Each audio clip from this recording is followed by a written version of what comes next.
में जन्म लेने से लेकर पूरे जीवन यापन तक हर मोड़ पर एक संघर्ष का सामना करती है, पर फिर भी वह उस संघर्ष से हारती नहीं और आगे बढ़ती रहती है। आज अपनी कुछ पंक्तियों के माध्यम से उसी दृश्य का वर्णन करना चाहूंगा कि मैं शुरू करता हूँ कि जब एक बेटी किसी घर में जन्म लेती है तो उस समय की स्थिति क्या होती है। वह स्थिति शायद आप सभी नहीं समझ पाएंगे क्योंकि वह चीज आपने उस पीड़ा को नहीं फेस किया, किंतु यदि आप अपने माता पिता से पूछेंगे तो शायद वह स्थिति आपको बहुत अच्छी बखूबी तरीके से बता पाएंगे। मैं शुरू करता हूँ कि पैदा हुई घर में तेरे मातम सा छाया था, पैदा हुई घर में तेरे मातम सा छाया था, पापा तेरे खुश थे मुझे माँ ने बताया था, पापा तेरे खुश थे मुझे माँ ने बताया था, लेके नाम प्यार जताते भी मुझे थे, आते थे कहीं से तो बुलाते भी मुझे थे, मैं हूँ नहीं तो किसको बुलाते हो बाबूजी, क्यों रुलाते हो बाबूजी, क्या याद मेरी आती नहीं, हर जिद मेरी पूरी हुई हर बात मानते,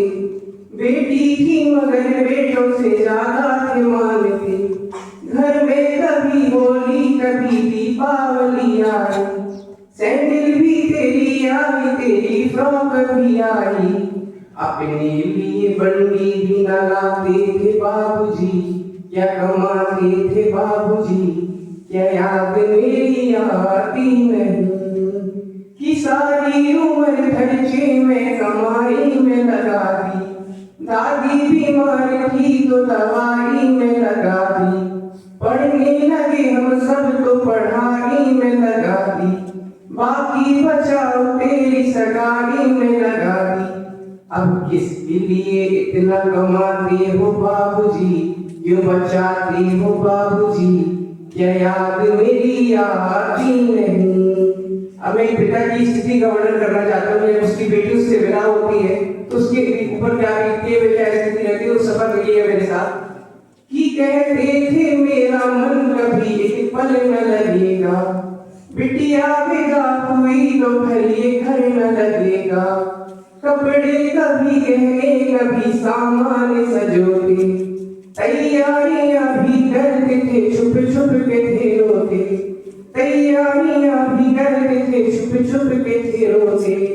कर कर के याद अब तो न रोते हो बाबूजी, न सोते हो बाबूजी,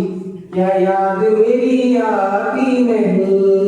एक बात पूछती हूँ बताओ न बाबूजी, बताओ न बाबूजी,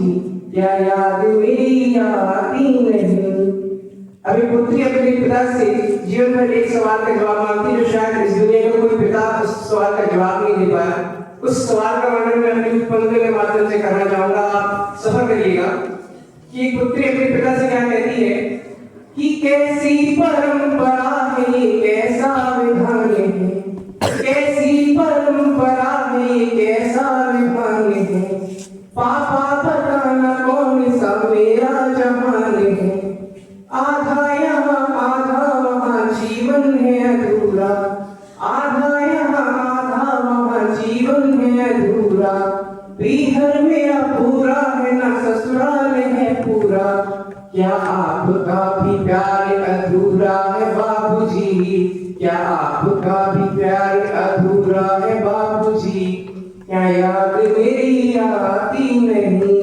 सच बात पूछती हूँ बताओ न बाबूजी, छुपाओ न बाबूजी, क्या याद मेरी आती नहीं। और अंत में यही कहना चाहूंगा, हमारा नवोदय विद्यालय परिवार बेटियों के लिए इतना कुछ कर रहा है, इतनी अच्छी शिक्षा और इतनी अच्छी सुविधा प्रदान कर रहा है, आरक्षण दे रहा है, और हम